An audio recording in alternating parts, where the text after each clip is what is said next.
যে আমরা 17 বছর বিরোধী দলের রাজনীতি করেছি, আমাদের একজন সমর্থক দেশ থেকে পালিয়ে যান নাই। আর আপনারা ক্ষমতা থেকে চলে যাওয়ার পর 17 সেকেন্ডও অপেক্ষা করতে পারলেন না, রেখে গিয়ে চলে গেলেন। আর আপনাদের ছেলে তখনই ঘোষণা দিয়ে দিল, আপনারা এবং আপনাদের দেশ নিয়ে আমাদের আর করার কিছু নাই, আপনাদের দায়িত্ব আপনাদের। এইটার নাম হচ্ছে, আমাদের বলা হয় তারা প্রাচীন রাজনৈতিক দল। আপনারা প্রাচীন রাজনৈতিক দল না, আপনারা প্রাচীন বিশ্বাসঘাতক রাজনৈতিক দল, যারা নেতাকর্মীদেরকে বিপদে ফেলে রেখে আপনারা আরামায়েশে থাকার সিদ্ধান্ত নিয়েছে।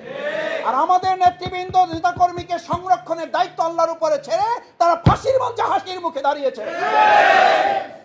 বাংলাদেশ জামায়াত ইসলামী ঢাকা মহানগরী দক্ষিণের আজকের এই হাজারীবাগ দক্ষিণ থানার আয়োজনের প্রিয় সভাপতি, সম্মানিত সেক্রেটারি, গণপরিষদ শুরার সদস্যবৃন্দ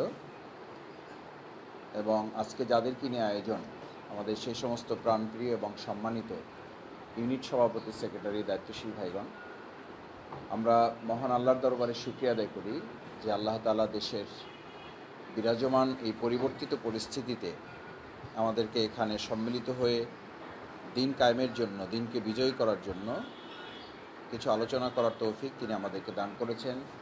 আমরা সকলে আল্লাহর দরবারে সিজদা অবনত চিত্তে, মস্তক অবনত করে হৃদয়ের অন্তঃস্থল থেকে শুকরিয়া আদায় করি। সকলে বলে আলহামদুলিল্লাহ। একই সাথে আমরা তৌফিক কামনা করি আল্লাহ সুবহানাহু ওয়া তাআলা আমাদেরকে দেশের এই বিরাজমান পরিস্থিতিতে যে সুযোগটুকু করে দিয়েছেন, যে নিয়ামতটুকু তিনি আমাদেরকে দান করেছেন, দেশের মানুষের এই অসংখ্য জীবন, অসংখ্য রক্ত, অসংখ্য শহীদ, অসংখ্য দেশপ্রেমিক মানুষ এবং আলেম সমাজের ত্যাগ এবং কোরবানির বিনিময়ে অর্জিত যে বিধান, অর্জিত যে সময় আমাদেরকে আল্লাহ তাআলা নিয়ামত হিসেবে দান করেছেন, মহান আল্লাহ সুবহানাহু ওয়া তাআলা মেহেরবানি করে আমাদের কোনো ত্রুটির জন্য, আমাদের কোনো সীমাবদ্ধতা, আমাদের কোনো দুর্বলতার জন্য তিনি যেন এই নিয়ামতকে সংকুচিত না করে এটাকে যেন কিয়ামত পর্যন্ত মুসলিম উম্মাহ এবং মানব সভ্যতার জন্য, বিশেষ করে আমাদের প্রিয় মাতৃভূমি বাংলাদেশের জন্য এটিকে ক্রমান্বয়ে আরও বেশি বর্ধিত করে, সমৃদ্ধ করে তিনি তার অনুগ্রহ, দয়া এবং তার কল্যাণ দিয়ে আমাদেরকে সিক্ত করে বাংলাদেশকে যেন তিনি কবুল ও মঞ্জুর করেন। বিশেষভাবে আর কোনো স্বৈরাচারের হাতে, আর কোনো দুর্নীতিবাজদের হাতে, আর কোনো টাকা পাচারকারীর হাতে, আর কোনো অশ্লীলতাকারী, আর কোনো ধর্ষণকারী, আর কোনো হত্যাকারী, আর কোনো ব্যাংক লুটকারী, আর কোনো ইউনিভার্সিটি দখলকারী, এরকম দখলদারদের হাতে, চাঁদাবাজদের হাতে, দুর্নীতিবাজদের হাতে এত রক্তের বিনিময়ে অর্জিত যে নতুন স্বাধীনতা, যে নতুন বাংলাদেশ, সেই নতুন স্বাধীনতা, নতুন বাংলাদেশকে যেন আর কোনো দুষ্কৃতীকে তার হাতে চলে না যায়, সেজন্য আমাদেরও যে আর যেখান থেকে যে ভূমিকা পালন করা উচিত, আল্লাহ তাআলা আমাদের সবাইকে সে ভূমিকা পালন করারও তৌফিক দান করুন।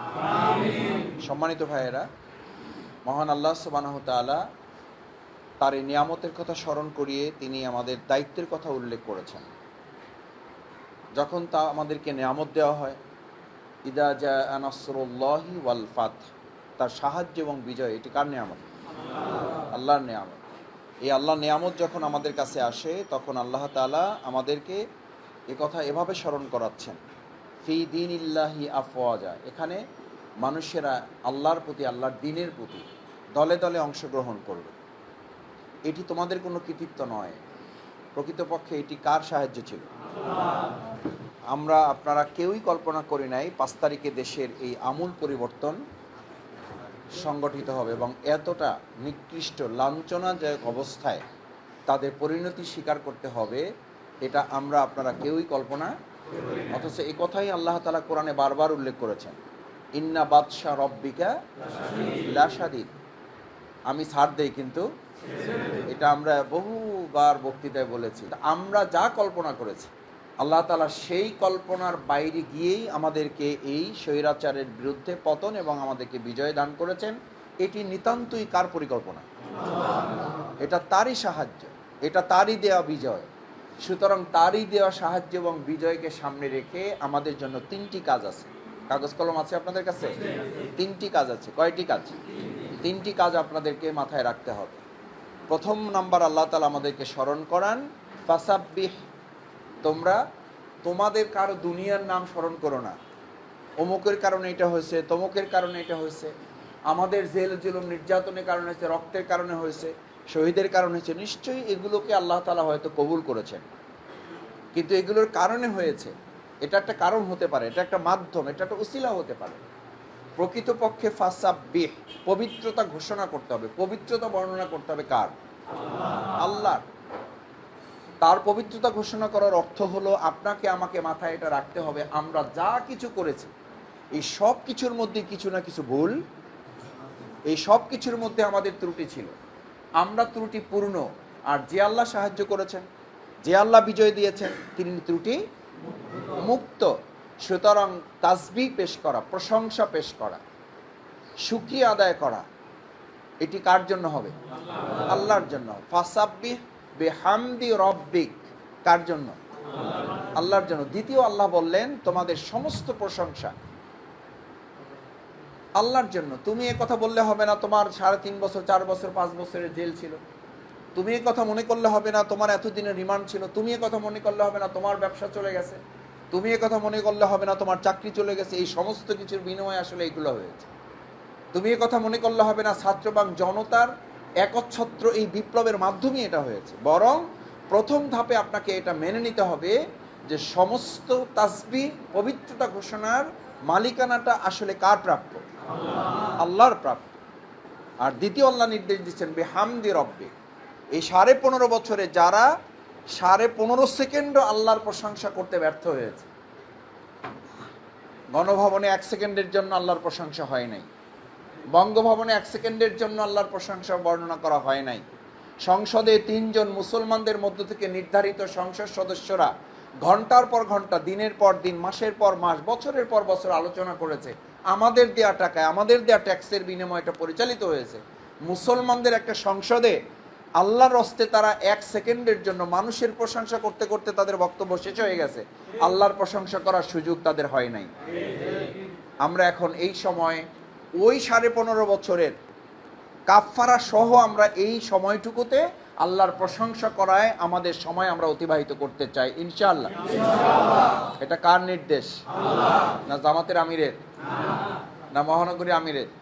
এটা আল্লাহর নির্দেশ। লা ইন শাকারতুম, যদি আপনি শুকরিয়া আদায়ের মধ্যে থাকেন, যদি এই নিয়ামতের বর্ণনা করেন, যদি আল্লাহর প্রতি আপনার এই প্রশংসা থাকে, লা আযীদান্নাকুম, তাহলে অন্তর্বর্তী সরকারের কাছে আপনার এত পেরেশান হওয়ার দরকার নেই। কবে নির্বাচন দিবেন এইটার উপরে আপনার নির্ভর করে না এই নিয়ামত কতদিন থাকবে, থাকবে না। এটা অন্তর্বর্তীকালীন সরকারের সময় থাকতে পারে, আবার নির্বাচনকালীন সময়ে থাকতে পারে, আবার কোন সরকারের সময়ে এটা আল্লাহ তাআলা চাইলে মুহূর্তের মধ্যে এটা কেড়েও নিতে পারেন। সুতরাং এটা শুধু অন্তর্বর্তীকালীন সরকার অথবা শুধু এটা নির্বাচনকালীন একটা সরকারের কাছে দিয়ে দিলেই এই নিয়ামত দীর্ঘায়িত হবে, এটা স্থায়িত্ব হবে, এটা সমৃদ্ধ হবে, এটা একজন মুসলিমের ভাবার কোনো কারণ নাই। আপনাকে ভাবতে হবে এটার মূল সূত্রটা যার হাতে, আমরা তার প্রশংসায় ব্যস্ত আছি নাকি আমরা দুনিয়ার কোনো মানুষের কৃতিত্ব বর্ণনা করতে ব্যস্ত আছি, আমরা তার শুকরিয়া আদায়ে ব্যস্ত আছি নাকি আমরা দুর্নীতি, চাঁদাবাজ এবং মানুষের কষ্ট দেওয়ার জন্য আমরা এখন ব্যস্ত হয়ে পড়েছি। যদি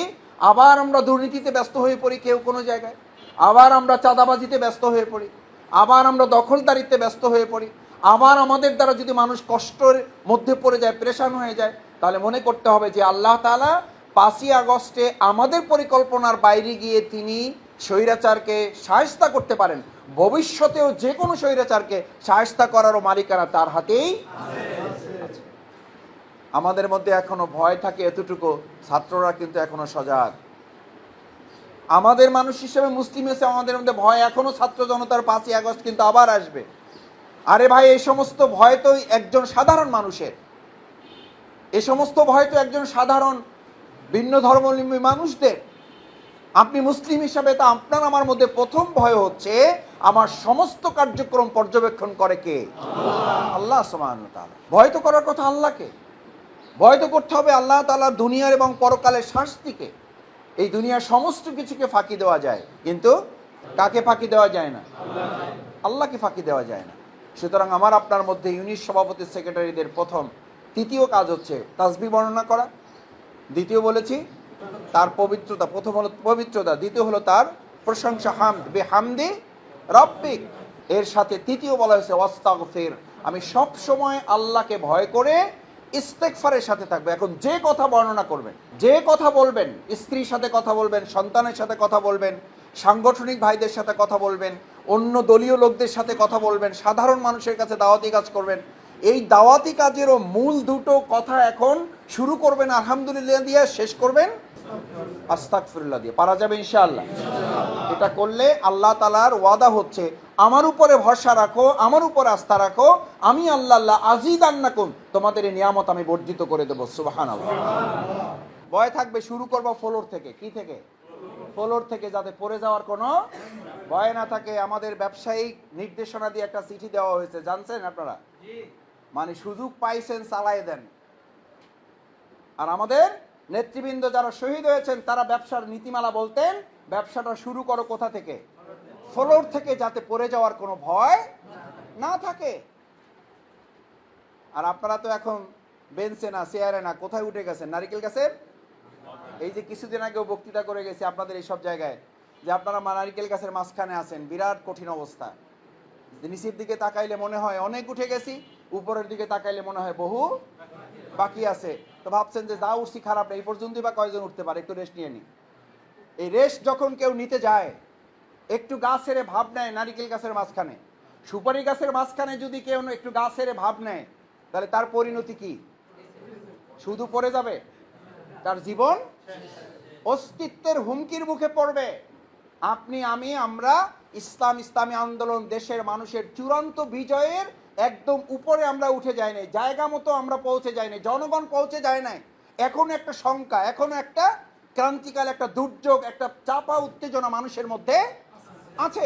এই মাঝামাঝি অবস্থায় যদি আপনি গা ছেড়ে দেন, সংগঠনের মধ্যে যদি এখন কিছু শিথিলতা চলে আসে, এখন যদি কিছু হালকা ভাব চলে আসে যে এখন আর কি, এখন তো এমনি বাইতুল মাল পাওয়া যাচ্ছে, এখন আর কি এমনি তো দলে দলে লোকরা সমর্থক হয়ে যাচ্ছে, এখন আর কি এমনি তো মিছিল ডাকলে 2-400 লোক হাজারীবাগ দক্ষিণে পাওয়া যাচ্ছে, সুতরাং এত প্রোগ্রাম করে এত কিছু করে দরকার নাই।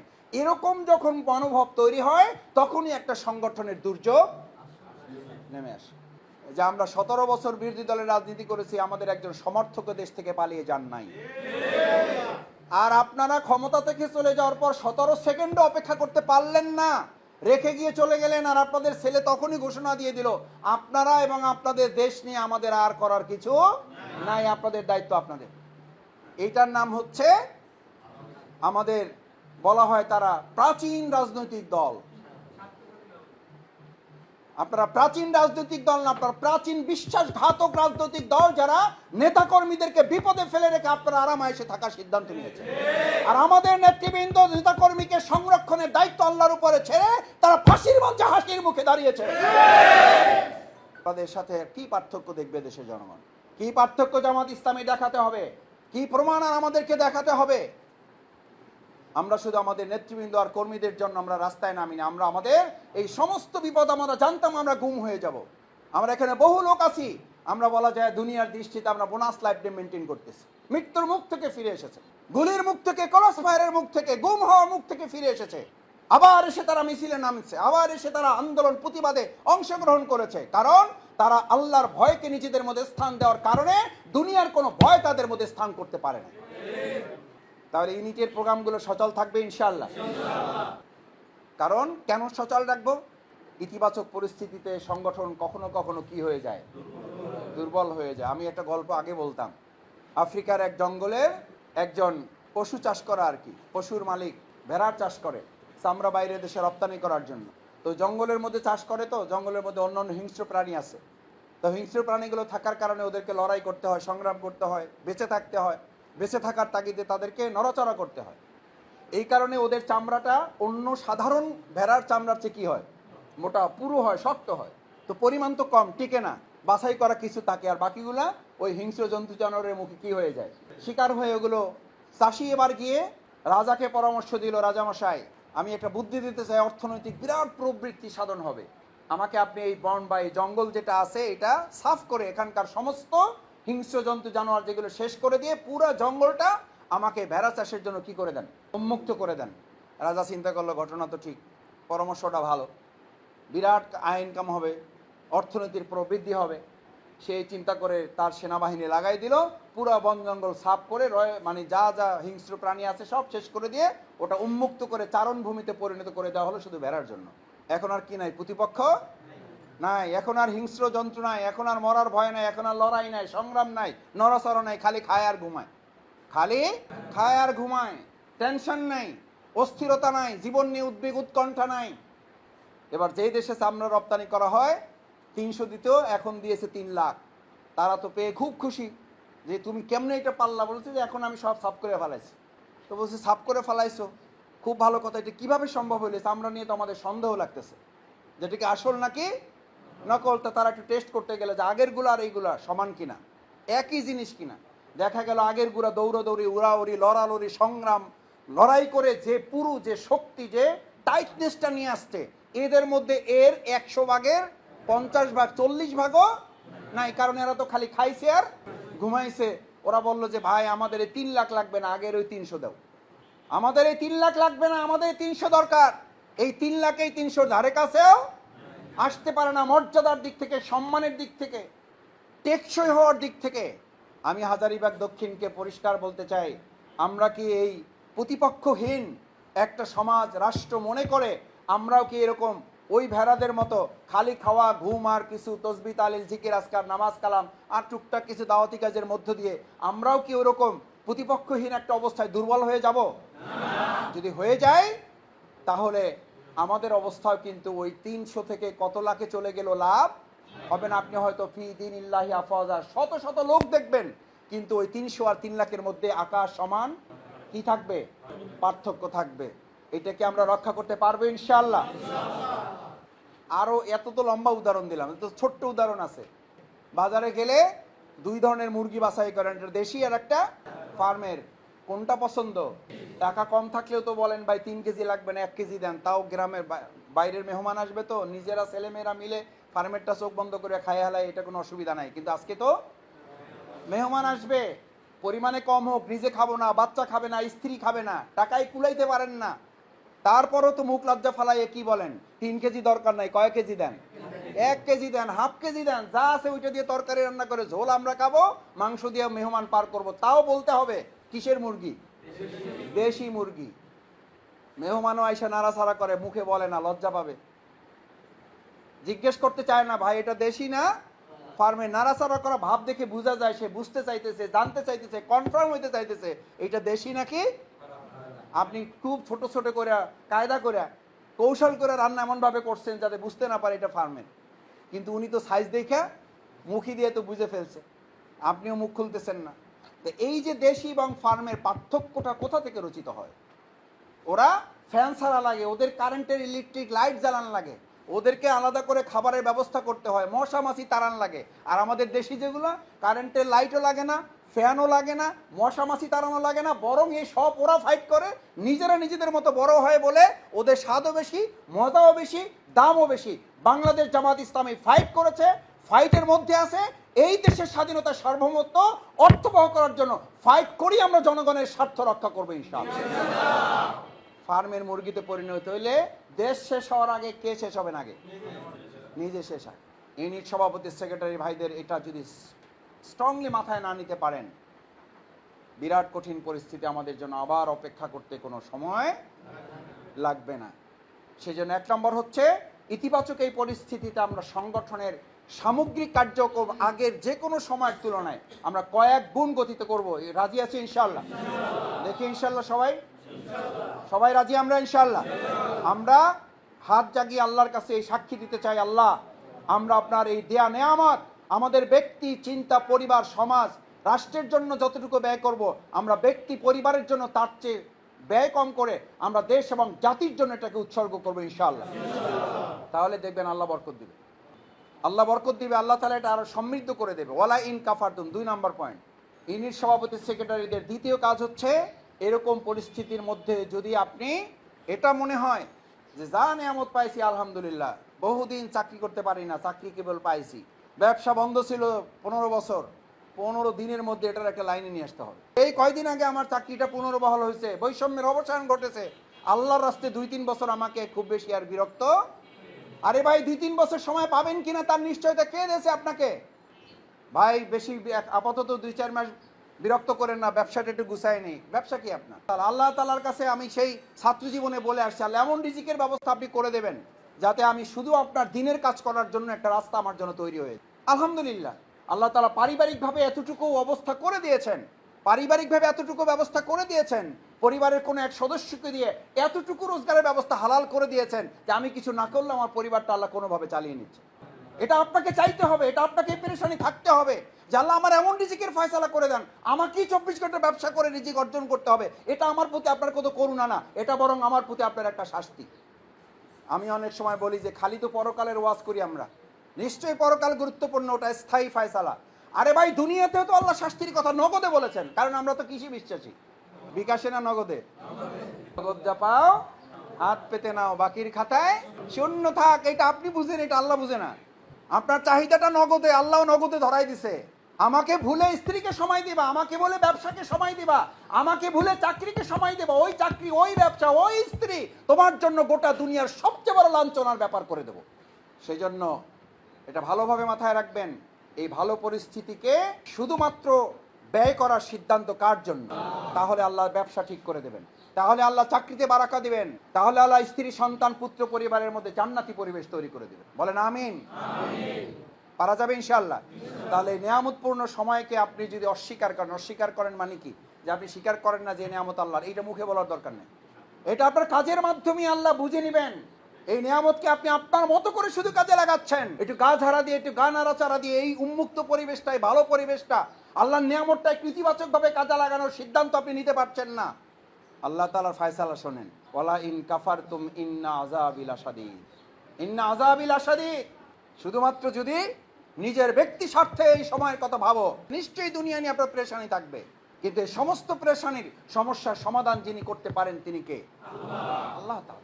আপনি মানুষের কাছে বলবেন, পরামর্শ নেবেন, এতে কোনো ক্ষতি নেই, কিন্তু এই পরামর্শ নিতে গিয়ে যেন দুনিয়ার পেরেশানিটা পরকাল এবং আল্লাহর পেরেশানি, দিনের পেরেশানির তুলনায় এটা স্থায়ী পেয়ে না যায়, প্রাধান্য পেয়ে না যায়। সূরা তাওবায় সে কথা পরিষ্কার বর্ণনা করা হয়েছে, মান আহাব্বা ইলাইকুম মিনাল্লাহ ওয়া রাসূলিহি ওয়া জিহাদিন ফি সাবিল। আল্লাহর রাসূল এবং আল্লাহর দ্বীন কায়েমের চেয়ে যদি দুনিয়ার এই সমস্ত তোমার কাছে বেশি প্রিয় হয়ে যায়, ফাতারাব্বাসু, অপেক্ষা করো। কার নির্দেশে? নির্দেশ মানে আযাব, আল্লাহর শাস্তি। অপেক্ষা করো। দিন নিয়ে পেরেশান থাকবেন, আল্লাহ দুনিয়ার পেরেশানি দূর করে দেবে। দুনিয়া নিয়ে পেরেশান থাকবেন, পেরেশানি আরো কয়েক গুণ বাড়িয়ে দেবেন।